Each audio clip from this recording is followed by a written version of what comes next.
பட்ஜெட்டை இருவிதமாக அணுகுகிறார்கள். எதிர்க்கட்சியின் பார்வையில ஒரு ஒரு ஒரு விதமாக அணுகுகிறார்கள். கொடுத்த வாக்குறுதிகளை நிறைவேற்றல, நிறைய பேர் மாத்திருக்கீங்க, நீங்க சொன்னது என்ன, பட்ஜெட்ல இருக்கிறது என்ன அப்படின்ற ஒரு பார்வை. அரசியல் பார்வையாளர்கள் தரப்புல இருந்து என்ன அணுகுறாங்க, அது அவ்வளவு மோசமான பட்ஜெட் இல்ல, இருக்கிற திட்டங்களை அப்படியே எக்ஸ்டென்ஷன் பண்ணியிருக்காங்க அப்படின்றது இரு விதமாக. ஆனால் சட்டமன்றத்தில் எதிர்க்கட்சி உறுப்பினர்கள் அதிகமாக இருக்கிறார்கள், அவர்கள் பேசுவது எடுபடும் அப்படின்ற ஒரு சூழல்ல கூட்டத்தொடர் எப்படி இருக்க போகிறது, தாவேகா எப்படி சமாளிக்க போகுது? இல்லை, இந்த கூட்டத்தொடரில் கடந்த 2 நாட்களாக பொலிட்டிக்கலாக ஒரு ஒரு ஒரு ஃபயர் இல்லாமல் இருந்தது. அது ஆக்சுவலாக அன்எக்ஸ்பெக்டடாகவும் போனது.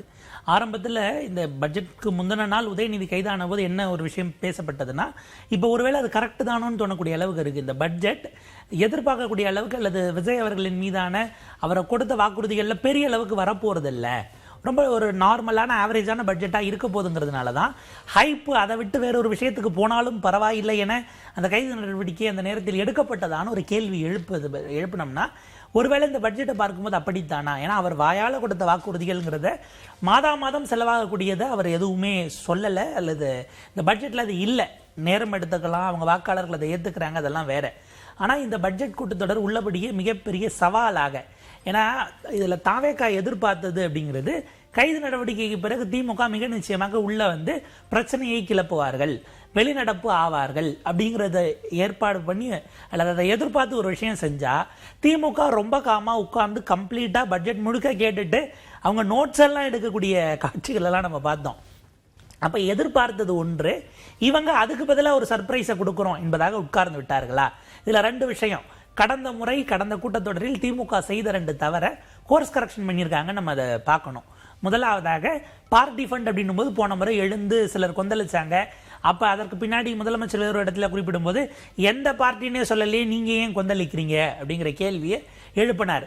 இந்த முறை வேறு சில வார்த்தைகளை நிதியமைச்சர் பயன்படுத்துறாரு. ஒரு கட்சிக்கு, தனிநபர்களுக்கு, புரோக்கர்கள் என்கிற வார்த்தையெல்லாம் பயன்படுத்துறாரு. இது ட்ரிகர் ஆகக்கூடியது தான்.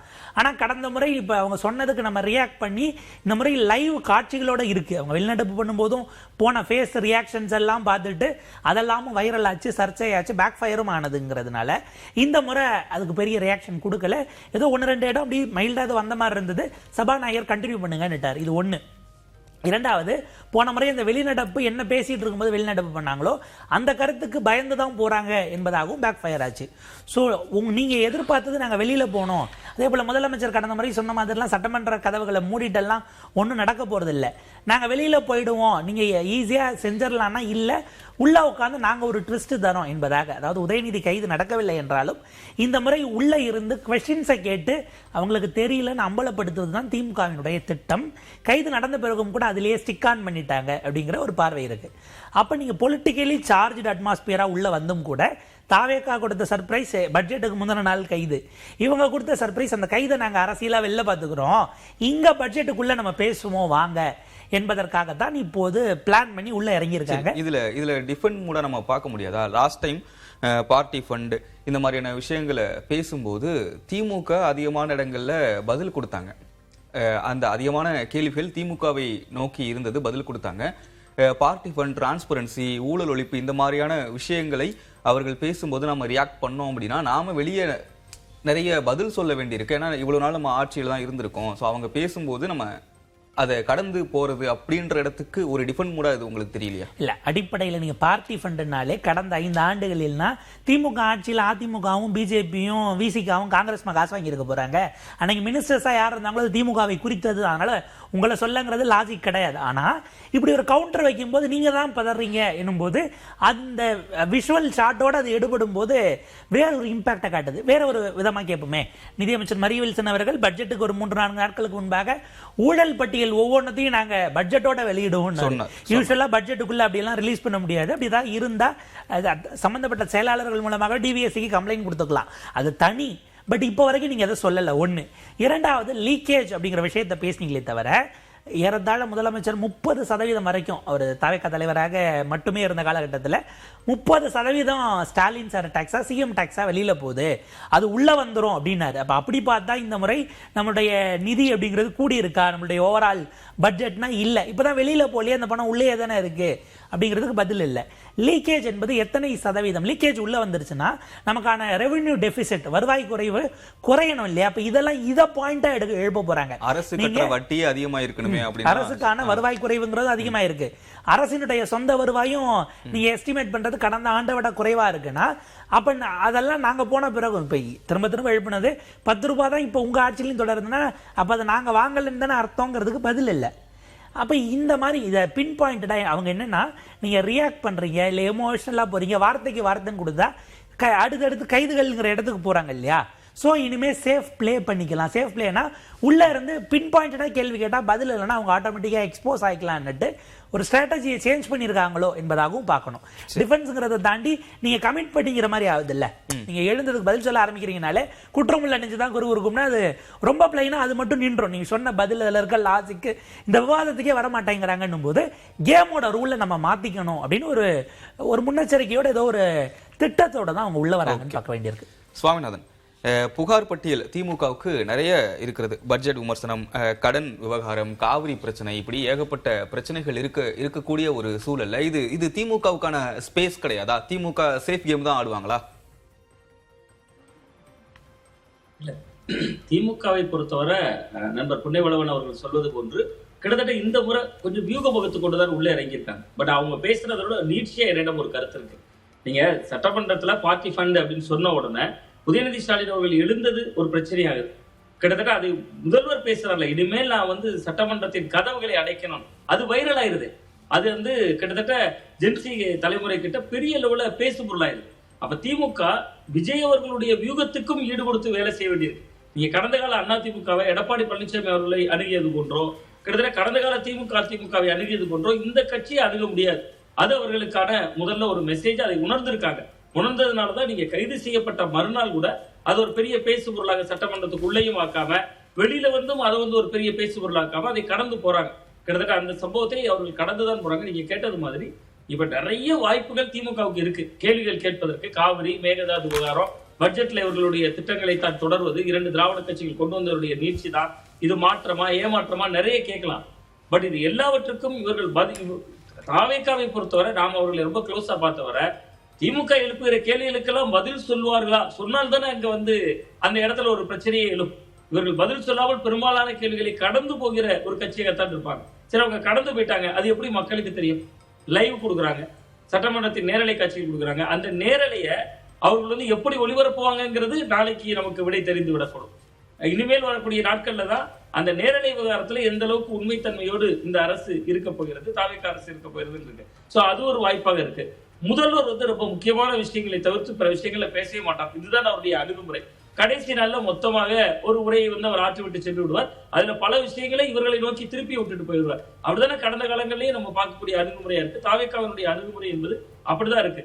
நீங்க திமுக பல விஷயங்களையும் ஆக்கப்பூர்வமாக கேள்வி கேட்பாங்க, அதுல கடுகள் கூட சந்தேகம் இல்லை. பட் தாவேகாவுக்கும் பல வாய்ப்புகள் இருக்கு. நீங்க இன்னைக்கு எங்களுடைய திட்டங்களை தான் நீங்க திரும்பி தொடர்றீங்க, ஸ்டிக்கர் ஒட்டி இருக்கீங்கன்னு சொன்னா இவர்களிடம் பதில் இருக்குல்ல. இவர்கள் சொல்வார்கள் அந்த திட்டங்கள்ல முறைகேடு இருக்கு, அதனாலதான் அதை ஒழுங்கமைப்படுத்தியிருக்கோம், வேறு வடிவத்துல பண்ணியிருக்கோம், ஏதோ ஒரு கதையை சொல்வார்கள், ஏதோ ஒரு விஷயத்தை பேசுவார்கள். பட் அதுவும் மக்கள் மன்றத்துல எடுபடக்கூடியதாகத்தான் இருக்கும். இவர்கள் ரொம்ப தடுமாறி சோர்ந்து விட மாட்டார்கள் தான் நான் பாக்குறேன். ஏன்னா எண்ணிக்கை 106. நீங்க திமுகவில் இருந்த கூட்டணி கட்சிகள் இன்னைக்கு அந்த பக்கம் இருக்காங்க. நம்ம எண்ணிக்கை எதிர்கட்சிகளுடைய எண்ணிக்கை வலுவாக இருக்கு, அதுல மாற்று கருத்து இல்ல. அதிமுகவை பாருங்க, 47 எம்எல்ஏக்கள் 6 பேர் ராஜினாமா பண்ணிட்டாங்க. அப்ப 41, அதுல 3 பேர் புசியானந்தவை பார்த்துட்டு வர்றாங்க இன்னைக்கு. அப்ப நீங்க சட்டமன்றத்துல தாவேகாவுக்கு ஆதரிக்கக்கூடியவர்கள் நாம் எதிர்பார்க்காத மட்டத்துல இருந்து கூட இருக்கலாம். திமுகவினர் எழுந்த கேள்வி அடிப்படையா ஒரு கேள்வி எழும்ல. இப்போ தாவேகாவுக்கு இருக்கிற எம்எல்ஏக்கள் 107, ஆனா ஆளும் தரப்பாக இருக்கிற எம்எல்ஏக்களை விட எதிர்த்தரப்பு அதிகமாக, எதிர்கட்சி உறுப்பினர்கள் அதிக அளவுல இருக்காங்க ஆளும் கட்சியை விட அப்படின்றதான் ஒரு பார்வையாக இருக்கிறது. அப்படி இருக்கும்போது தாவேகாவுக்கு எதிராக நெரேட்டிவ் செட் பண்றதுல திமுக கோட்டை விடுதா, இல்ல அவங்களால முடியலையா? ஆமா, நிச்சயமா அது முடியாதுன்னு தான் நான் பாக்குறேன். ஏன்னா எம்ஜிஆர் எப்படி ஒரு சக்தியோ, நீங்க தாவேக அரசு மீது விமர்சனம் இருக்கிறது, விஜய் அரசியல் மீது விமர்சனம் இருக்கு. நீங்க ஆட்சிக்கு 90 நாட்கள் தானே ஆகுது. நீங்க நாளைக்கு தான் 90வது நாள் நினைக்கிறேன். கிட்டத்தட்ட மே 10 பதவியேற்ற அரசுக்கு நாளைக்கு தான் 90வது நாள். நீங்க இந்த 90வது நாள்ல திமுக என்ன நரேட்டிவ் உள்ள கேட்ட முடியும்? 2500 ரூபாய் எப்ப தருவீங்க? சரி, மகளிருக்கு 1000 ரூபாய் எப்போது வழங்கப்பட்டது? 2021 திமுக ஆட்சி வருது. 2024 பாராளுமன்ற தேர்தல் வருது. 2023 செப்டம்பர் 15 பேரறிஞர் அண்ணா அவர்களுடைய பிறந்த நாள்ல அவர் பிறந்த மாவட்டமான காஞ்சிபுரத்துல திட்டம் தொடங்கப்படுது. அப்ப அவர்களுக்கு 2.5 ஆண்டுகள் அவகாசம் எடுத்தாங்களே, இதை பதிலா சொல்ல முடியும் தானே தாவேக்காவால? நீங்க கிட்டத்தட்ட தாவேக்காவின் மீதான எதிர்பார்ப்பு மக்களுக்கே அதிகம். ஆனா அது திமுக சட்டமன்றத்தில் பேசுறதுக்கு முன்னாடி நீங்க சட்டமன்ற உரை முக்கியமானது. இன்னைக்கு மக்கள் மன்றத்துல ஐயோ இந்த அரசு இதை செய்யலைங்கிற ஒரு அள்ளல் அல்லது ஒரு வேதனை மக்களுக்கு இருக்கான்னா, நம்ம களத்துல இருந்து பார்த்த வர அவர் செய்வாரோங்கிற ஒரு எதிர்பார்ப்பு இருக்கு.